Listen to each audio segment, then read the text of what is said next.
This is how I really started to heal my gut. Nothing else was working. Nothing really. Everything, it was either working or it was very short term. It wasn't working, or it just was like, I don't know if it's working. But this, I can guarantee, I can 100% say it actually worked. Hello, beautiful people. Thank you for tuning in. Now let's take a deep breath in and out. Exhale the doubt. Everything is okay. Now let's see what messages Mindbody Bronx has in store for today. I got my Virgo story shirt on because this is a kind of story time, and I'm a Virgo. And some of this stuff has to do with astrology, but, well, kind of. It's intermingled in there, but this is not a video about astrology.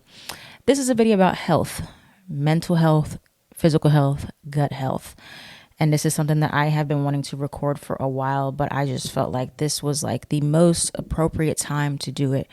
Where I'm at in my healing journey and where I'm at in my life, I'm glad that I waited because I do know more now than I knew then when I wanted to record it.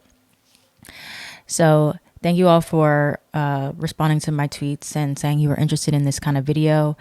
And not sure if this is just going to be a part one or part, like it's going to be like multiple parts or just one long video. I just thought of this morning. I was like, let's just do it. So yeah, I appreciate that. And a lot of you are new subscribers. I've noticed I got a lot of new subscribers from that recent video I did, Celebrity Culture.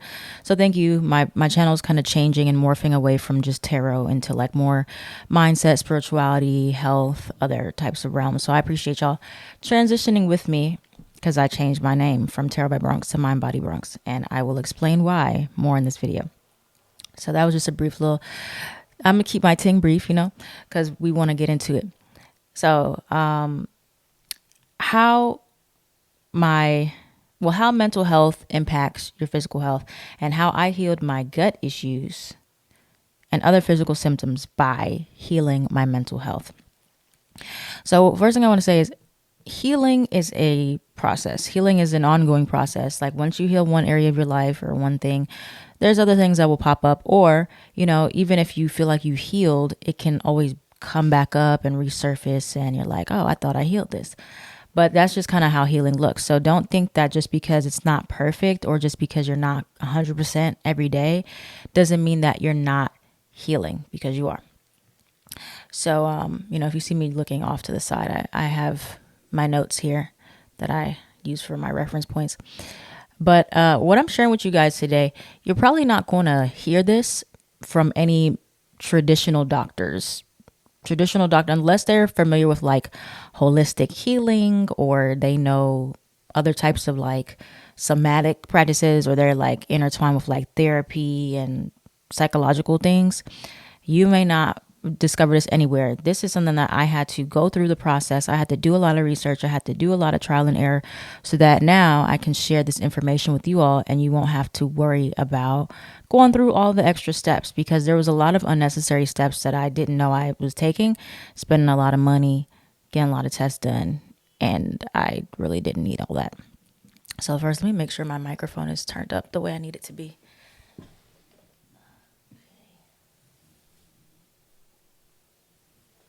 Because, that's the worst possible thing. All right. But yeah, a lot of medical professionals, they're just pushing medicine. They're not really trying to see what's going on with you.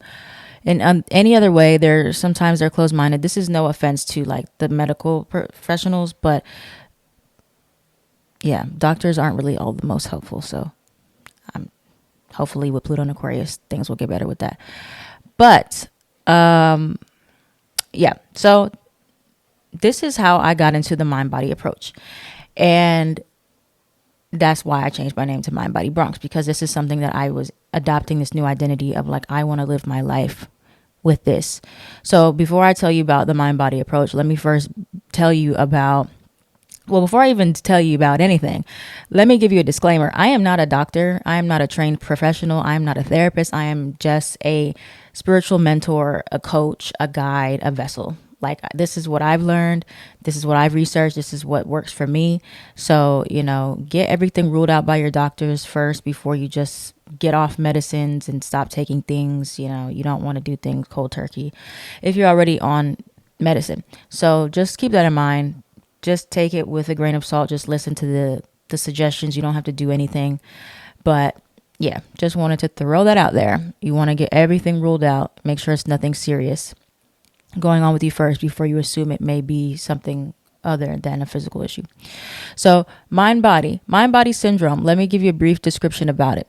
So mind body syndrome is a psychosomatic condition which presents as persistent pain, aka chronic pain or conditions. Persistent pain manifests to distract the individual from challenging emotions and psychological conflict, factors which can predispose or perpetuate and prolong the experience of pain. So this means chronic symptoms or pain are more so a mental issue versus a physical issue. And it can become prolonged. So really, in a nutshell, chronic pain should not necessarily exist. It shouldn't.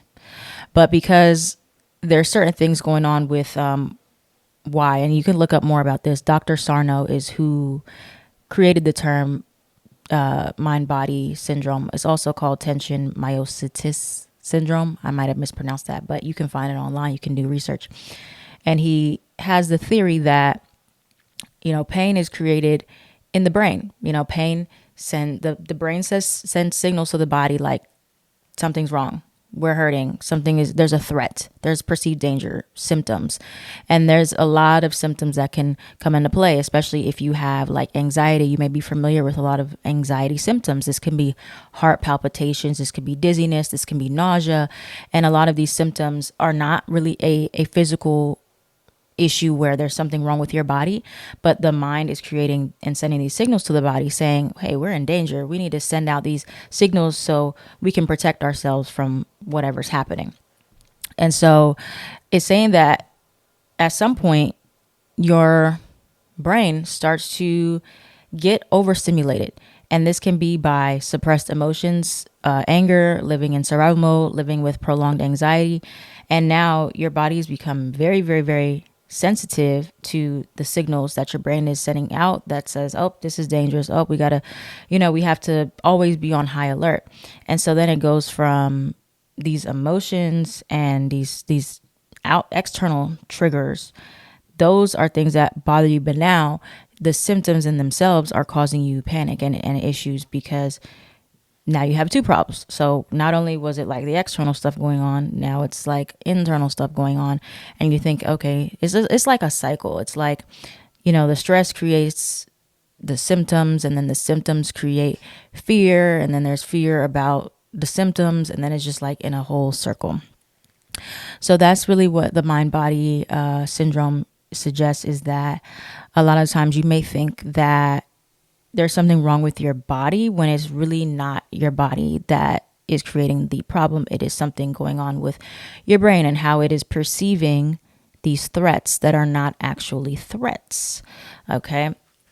So I hope that's making sense so far. It's a lot of information here. There's a lot to unpack. And I know that this is new information for many of you. So, you'll probably have to rewatch this a few times and get a deeper understanding for what I'm really talking about, because it's a lot. But mind-body syndrome, spend some time there and really look and read and see if that resonates with you, if you have any chronic conditions. And of course, this is not a black and white thing. There's a lot of gray areas when it comes down to like chronic conditions, because I have lupus. And so that's something that is genetic. I inherited it from my family members. Now, the creation of the lupus is a whole nother question, because if trauma can create different illnesses and sicknesses, even if it's hereditary, it's a question of like, how did that come to be? And like, how more likely are you to, get certain type of chronic illnesses or certain type of diseases from your family members, depending on the lifestyle you live, so it's like heart disease is different. It's different things that you are more likely or more susceptible to, especially if you live in, or you like have a certain lifestyle, or you live in a state of like a lot of stress and anxiety. So that's something to consider there. Now, a little bit of background about how I came to be, like how I got to this place of where I feel like I am at least 85, 90% better most days. There's some days where I feel no symptoms. I feel perfectly good all day. And I'm getting to the place where I'm just not afraid of my symptoms anymore. And when I say symptoms, I use that in like a broad spectrum, so you can apply it to whatever your individual symptoms are. So that can be any type of gut health issues, that can be any pain you have, that can be any type of like anxiety induced something or something that you've been struggling with. Oh, skin issues is also another one that can be, because if you have like eczema or something, you may get flared up when you get stressed or there's something going on, which I've dealt with skin issues too with lupus. So yeah, just the background story, a little bit. So how I got to the gut issues, because I didn't always have gut issues, contrary to popular belief. Even I'm a Virgo, and Virgo is correlated to the intestines and the gut health and all this. So, but I did not. I used to, can kind of eat whatever I wanted and not worry about it. But the thing is, I've always had anxiety, always, ever since I was conceived in the womb. I feel like I was born nervous, anxious, scared, fearful of everything, of anything, for no reason. I don't know why. And so I've always just been a nervous person. And, it could be a product of my environment. I do feel like my family members could be a little nervous, and maybe that was projected onto me because I'm like intuitive and I just pick up on other people's fears.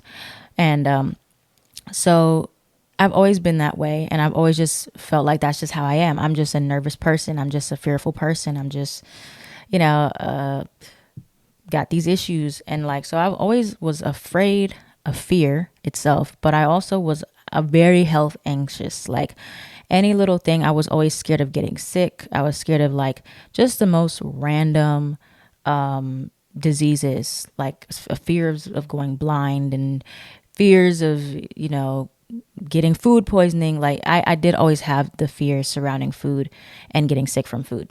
So, you could relate to that possibly. But yeah, so I've always been that way. Now, leading up to when I started to experience my gut health issues 3 years ago. So 3 years ago, I started having issues with just random foods. Like it would be dairy, or it would be fruit. But then it's I started to get scared because I couldn't pinpoint exactly what food was causing me the issue at the time. And so that made me start to develop fear around every food and eating anything, because I'm I don't want to be uncomfortable. I don't want to get sick. I don't want to have an accident. I don't want any of that stuff. So then I went to the doctor, of course, and they just put you under the IBS umbrella. So they tell you got IBS, you got gut issues. There's not much else you can do. You can look at this low FODMAP, and FODMAPs are a whole other thing. Those are foods that, high FODMAPs foods are things that are more likely to trigger intestinal discomfort for anybody. And especially if you're more sensitive or you eat a lot of it. So yeah, they gave me this umbrella. They're yeah, you have IBS most likely, so you need to cut out this and this and this, and start eating differently and whatever. So one thing I realized about diets is diets themselves can actually be more anxiety inducing than what you're going through. So it was kind of stressful. But the thing is, I don't know what really caused my IBS to start. I know once you get, it was after 21. So after 21, sometimes your digestion changes. I don't know if that's a myth or not, but I think that a lot of people, that things you used to could eat, it's you just don't process it the same. Or it could be our food quality has gone down. It could be things from COVID. Who knows? It's at this point, it's kind of irrelevant how it started, because it's a thing now. So yeah, it freaked me out because I was what's going on with my body? I at the time, I wasn't thinking about anything really with my health. I mean, with my stress, because I was it just seems so random. And a lot of times when symptoms pop up, you may feel like it came out of nowhere.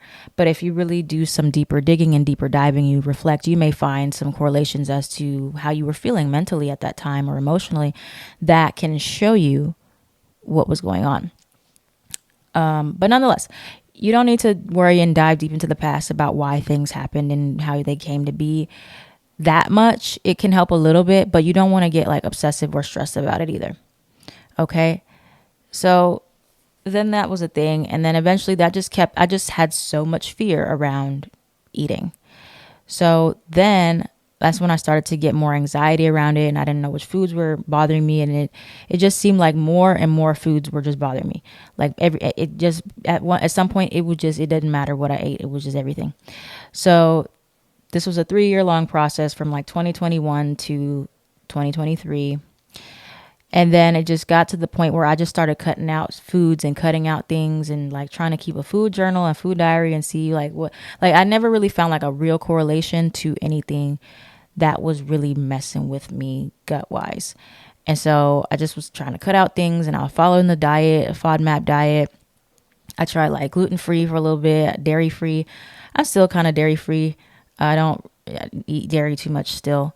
It still doesn't really agree with me, but everything else. Yeah, so I tried like no carb, low carb.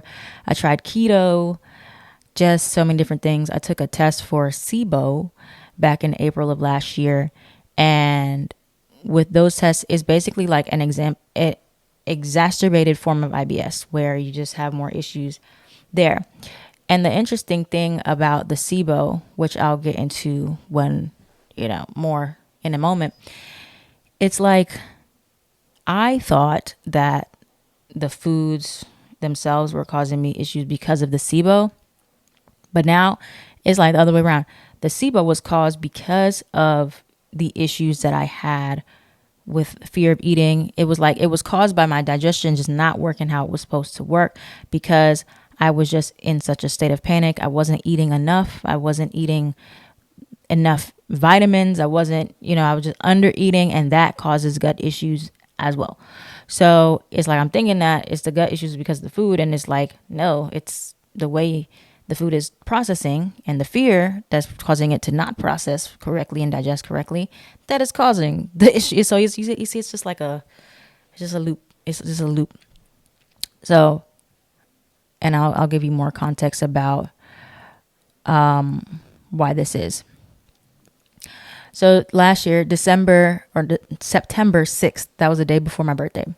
September 6th, the day that everything changed, everything clicked for me. So this is where the mind-body approach comes in, and this is what I really did.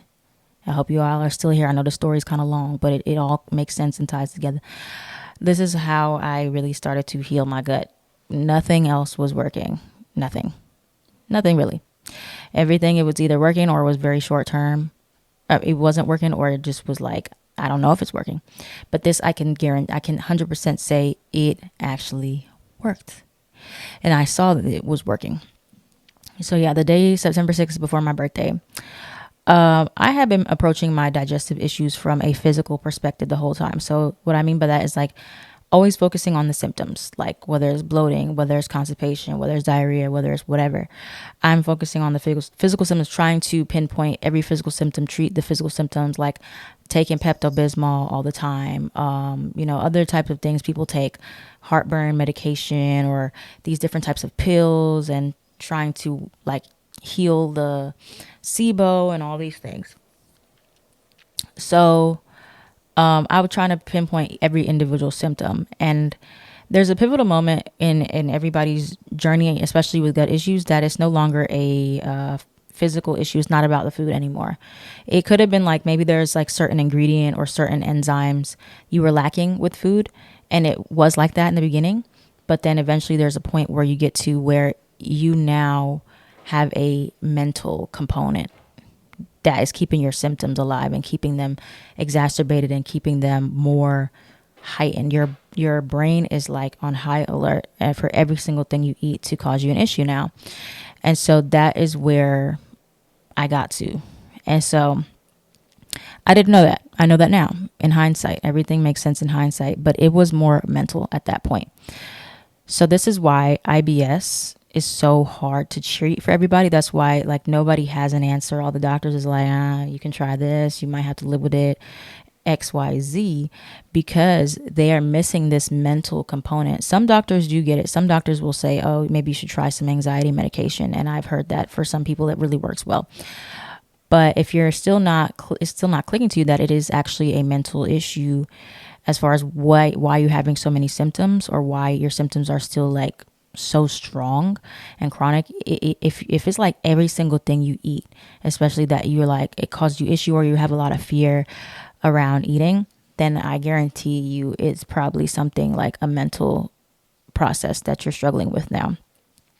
But yeah, the doctors, they can't diagnose it because it's like, it's not a physical issue anymore. It's a mental thing. So it's the fear of foods and eating and the stress that are causing the symptoms. It is not what you are eating any longer. And like I said, go get checked out, everything. If they rule everything out, they can't figure it out, I guarantee you it's this, the mind body syndrome. So why this started making sense to me, and what I did not know before I got started, was that when you are in a state of anxiety, a lot of the time you're in a state of stress, you just live in this state of gotta go, gotta do this, gotta think this, like just do. And it may not even feel like stress to you anymore. It's just normal. Your body is not worrying about digestion. Fight or flight was productive for us, like, and animal instincts. It's like, when we need to get out of a dangerous situation ASAP, that is what our fight or flight is for. And so if you are in a state of fight or flight, your body does not care about digesting food. And so if every time you eat, you get in this heightened state of panic, what happens is your digestion stops. It just turns off. And it's like, we got to worry about slaying this dragon over here. We got to worry about fighting off this bear. I don't know. You eating, that got to wait.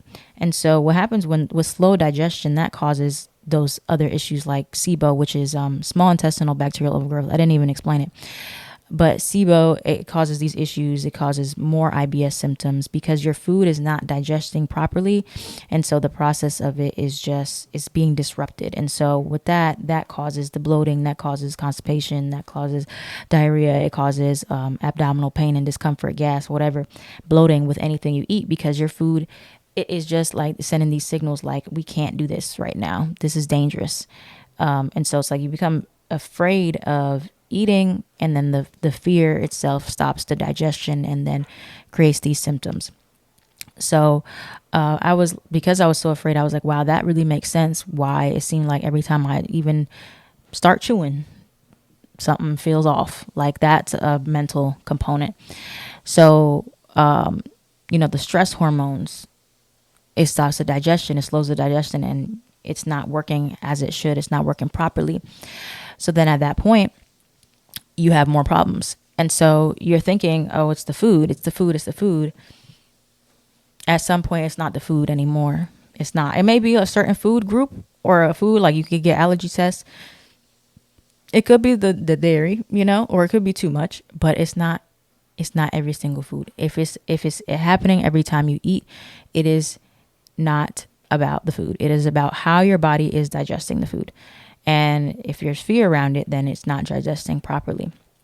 So, I definitely put that to the test, where I noticed, like, if I was calm and at home, I didn't have as many symptoms. But if I had something to do, guess what? Guess what popped up? The symptoms. So you can put your brain on trial and just watch and observe, when do your symptoms mostly show up, or your pain or your gut issues? Like, is it mostly when you are calm and you're doing nothing? Or is it when you get stressed or triggered? Is it when you're emotional? You'll find a pattern there, and you'll be like, wow, I see. So, now getting to the nitty gritty, that was more than nitty gritty, how I really started to heal, when I discovered the mind body approach. So when my life changed for the better on September 6th, 2023, the day before my 26th birthday, is when I discovered the group called Pain Free You on YouTube. The creator, his name is Dan, and he is a mind body coach. So I watched one of his videos, and it was the most reassuring, the most calming video I've ever watched. And it said how to calm down a highly sensitive nervous system. And so he explained it, and I'll probably link it in this video at the end.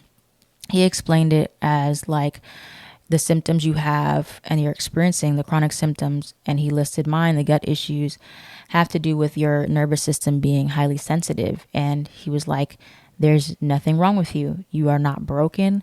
You're not defective. This is just a brain on high alert, a brain that is scared and is sending these signals out to your body.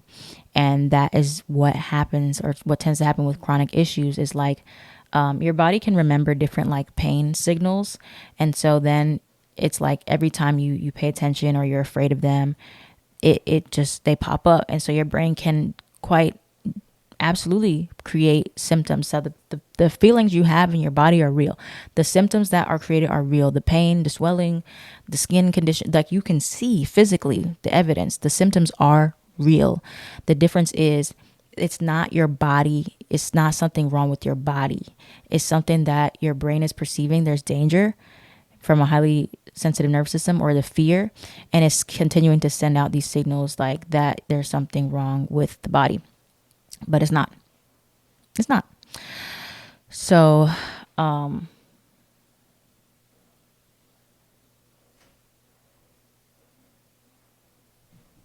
so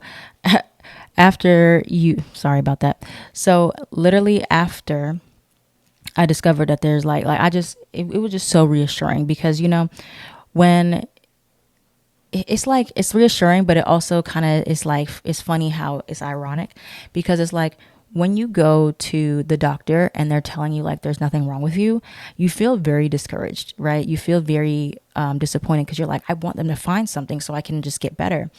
But it was different the way he was saying there's nothing wrong with you, you're not broken, because you start to feel crazy, because you're like, what's going on?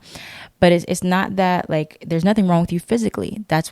It's nothing wrong with you physically. You just have to start to teach your body, your brain to relax and know that there's no physical danger right now. And that is when eventually the symptoms start to decrease. And when you notice the patterns, if you'll get confirmation, because you observe the patterns of like, okay, I see that every time I have this problem going on, or I'm stressed, or there's whatever, I get a symptom or a flare. That is reassuring, because that means that there's nothing wrong with you physically. It's all a mindset thing. And so then you can really work on that, because if it's a physical issue, sometimes you don't know where to even start. But if it's a mental component, you're like, okay, if this is my brain, I got to learn how to work with my brain now. All right. So there's two different words vocabulary words I want to share with you. The first one is symptom imperative.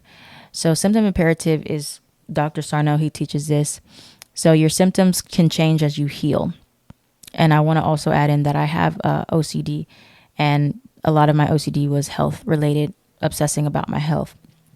And so if you have OCD as well, there's something that we learn when we do like the OCD therapy, is like once you start to heal one obsession, your brain will try to latch on to another one. But that's a sign. It's a good thing. It's a sign that you're getting better and you're overcoming your anxiety. So it's literally the same thing with like healing and your health. So it's like your pain may move to different parts of your gut or your body, or your digestive symptoms may change, to try to kind of keep this fear alive as you're getting better. And I'm not sure all of the mechanics behind that theory, but I just started really looking into it.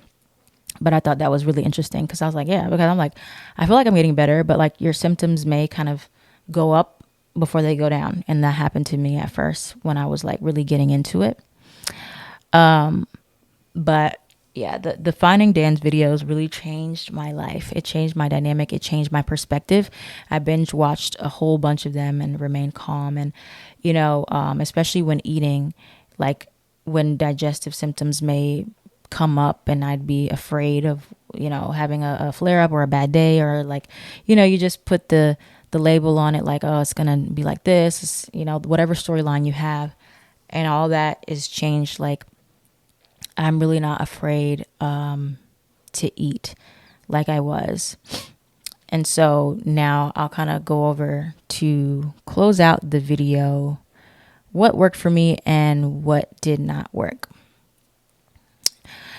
So what didn't work for me? First, the fear of eating did not work.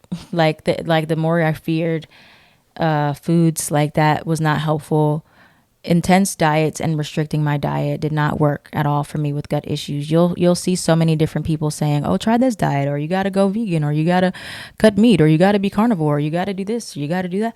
And all those things I feel like made it worse because it was still restricting necessary nutrients, or I wasn't eating enough. It wasn't balanced enough. So you need to be very careful with those because they're more stress inducing. They release more stress hormones, and then you're getting worse. And it's just an endless cycle downhill. Next one is anxiety inducing Facebook groups. Now, Facebook groups can be helpful for learning like about gut health and SIBO and different things. But I found it really made me worse because I see all these different people so afraid, so fearful of their symptoms, complaining, like saying, "Oh, you can't do that. You got to eat this. You can't eat that." I was just nervous. Like it made me so stressed. So I joined Dan Pain for You's group. I'm in bliss. Like I am completely calm. It's so reassuring. It's so, they're so kind. It's just a peaceful, harmonious place. And so, doctors and other people can really put a lot of fear in you and like, panic. None of that gonna help. None of it. You have to literally try to like unhinge yourself and get out of the enmeshment of all these stressors and all these like, previously learned things and lifestyles. You have to adopt a new one. Okay. So that didn't work. Next thing, a fast-paced lifestyle and stress. So for me, I've always had a fast-paced life. I've always been somebody who's always going, always doing, always just worrying that what's next, what do I have to do next, what do I have to do tomorrow. And I had to literally unlearn those patterns because I was in a state of high alert, fight or flight for as long as I can remember. I didn't even realize it anymore. But I realized like if I wanted to get better, I had to stop. I had to slow down. I had to be present. I had to take a break. I had to, so I stopped a lot of things. Like I stopped doing my monthly YouTube videos. I stopped pushing so hard and I had to just desensitize. I had to draw it back. And, when you're trying to learn how to get better, you have to make a lifestyle change. If you're really serious about getting better, your symptoms bother you, you're hurting, you're in pain, whatever, you have to be serious about it. You have to be like, I'm making this change. It's not about just, let me just get this symptom better and this symptom better and this symptom. You have to make a whole big picture lifestyle change, your whole body, your whole mind. Everything has to be different. And I was like, I'm willing to do what it takes. I'm willing to, cut back on hours. I'm willing to take more rest, take more time. And, I had to get over the guilt and be like, this is what I have to do for now. This is who I am right now. I got to do that. What else didn't work for me? Being angry at my symptoms. So being angry at yourself for feeling how you feel or physical things going on with your body, that definitely doesn't help you. It just, you can't beat yourself up. You have to get your mind and your body on the same page. Because right now there's a little bit of a disconnect. Your brain thinks you're in danger and is attacking your body. It's trying to help. It thinks it's helping, but it's not.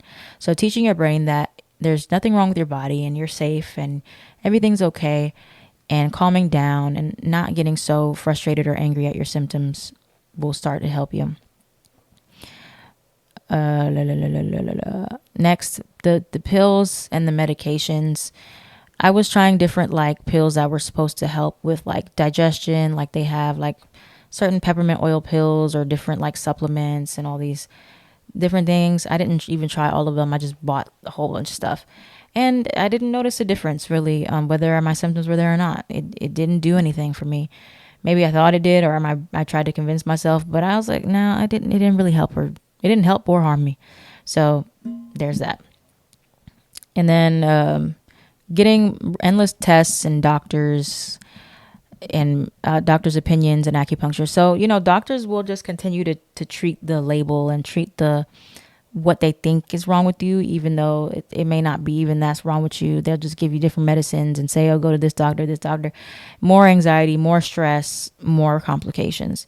So once you rule out everything, blood work looks good, things look good, try to take a different approach and maybe either try to find a holistic doctor or, try to do therapy or try to just approach it from a mental standpoint versus a physical one at that point. And acupuncture, I would say acupuncture is really good for like relaxing, but it doesn't actually help the symptoms itself. It is more so a mental component that can help you, and it's like it's something like a de-stressor. So it's not that it's necessarily helping your symptoms directly, but it's helping indirectly by calming your nerves in your body. So I feel like it helped in that way, but it didn't help like directly with my gut issues. Like, oh yeah, the needles itself did not help my gut issues go away. All right. So lastly, what actually worked for me? So what actually worked for me was cutting out dairy did help. So dairy, lactose intolerant, a lot of people are. It's just a lot of people, either they have like enough lactate enzyme in them or they don't. I'm not one of those people. I do take lactate pills when I eat dairy, and perfectly fine. Now, the difference is I can eat like little things mixed with dairy. Like sometimes there's like some stuff has like milk in it. Not like a milkshake, not like baked mac and cheese, my favorite food. No, I'm not talking about just going ham. I'm talking about little things like maybe little like cookies or cakes. Those things don't bother me. But yeah, the milkshake, I would never again. That was college. That was high school. I wouldn't even try it. Wouldn't even play with myself like that. So, that helped because dairy can have inflammation in your body too. And next thing that happened is just being mindful of some foods that have high FODMAPs. So there's different foods. You don't need to be so hyper vigilant of every single food you eat. So some foods, like I know dairy for me can be sometimes tricky. I know like caffeine, it doesn't really feel that good on my gut. Super like greasy, fast food, it doesn't make me feel good. And that's just normal. Like most people don't really feel that great after eating those things. So, I just keep it in mind. Sometimes my body just gonna do what it does. It doesn't agree with everything, but it's also not, I don't have to restrict my diet like I did before. So that's one thing I want to point out is like I've cut out so many things, and a lot of things that used to bother me when I was having a lot of high fear. I used to be so scared to eat. Those things would hurt my stomach, messed my stomach up. I can eat them now. No problem. No problem. I can eat it. It's fine. And I did not do anything different but work on this mind body approach, work on calming myself down so my food can just digest. And if I do feel anything feels a little scary or worrisome, I just continue to breathe and just let my food digest. Because when you get all panicked, like I said, your digestion stops and then it messes up on the way, and then you have an issue. And so then you think, oh my God, the food. No, it could be some foods, but it's not going to be most foods or all foods. So, yeah. Next thing was accepting new responses to symptoms and adopting the belief that I wasn't broken or there was no physical issue. So a lot of times I would always be just so worried if anything was hurting or feel weird in my body, I would be like, oh my gosh, something's wrong. I got cancer. I got this, I got that. And I'd be so panicked about it. But now it's like, that is just a story I told myself. Like, you just become more indifferent. You have to learn to become indifferent. You'd be like, okay, I feel this, or I noticed this, but does that mean that is something terribly, awfully wrong? No, not necessarily. So not everything needs to be checked. Again, this is very, very common with OCD. It's called a compulsion. So obsessive compulsive disorder. So with me, for example, having health OCD, a compulsion is constantly checking, am I feeling okay? What's wrong with me? Blah, blah, or constantly looking up, Googling symptoms, Googling, obsessive researching. That's a compulsion. So you have to be careful about doing that and try not to lean into those compulsions and just allow yourself to sit in the discomfort and the uncertainty, the unknown. You might have control issues if you have these other symptoms going on because you want to be in control of your body 24/7. That's not possible. So I had to like literally unlearn. It's like what I was doing, the wrong approach was I was taking it from the angle like I have to be doing this and I have to do this and I have to do this and I have to do this to get better. Really, it was what I needed to not be doing. I needed to stop stressing. I needed to stop being so worried about different things. I need to stop trying to be in control all the time. I need to just stop like obsessing. I need to stop like, so I'm like cutting back. So now I just feel calm. I feel zen. I'm not worried. I don't get worked up. I don't get stressed. And this is from September to now. Pretty short amount of time, but I was committed to doing this. So like the sooner you can get committed, the sooner you can like start to make lifestyle changes to be more calm and cut out these stressors. And, I know everybody doesn't have the luxury I have, like being self-employed. You may not be able to just cut everything out like you need to. So give yourself time to adopt and get used to the new lifestyle. Okay. And know that you're not broken. There's I think like a perfectionist belief, which causes some people to be more obsessed about their symptoms and being healthy and being perfect. And, like I can't afford to get sick right now. I can't be like this person. And it's just about acceptance that you're not perfect, but you're not broken, and you don't have to be perfect. Okay. You don't have to be 100% all the time.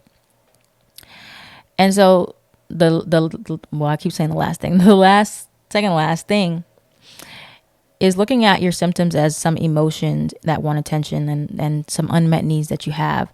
So like different pain, like there's different books that have like what certain symptoms or physical symptoms in your body correlate to emotionally.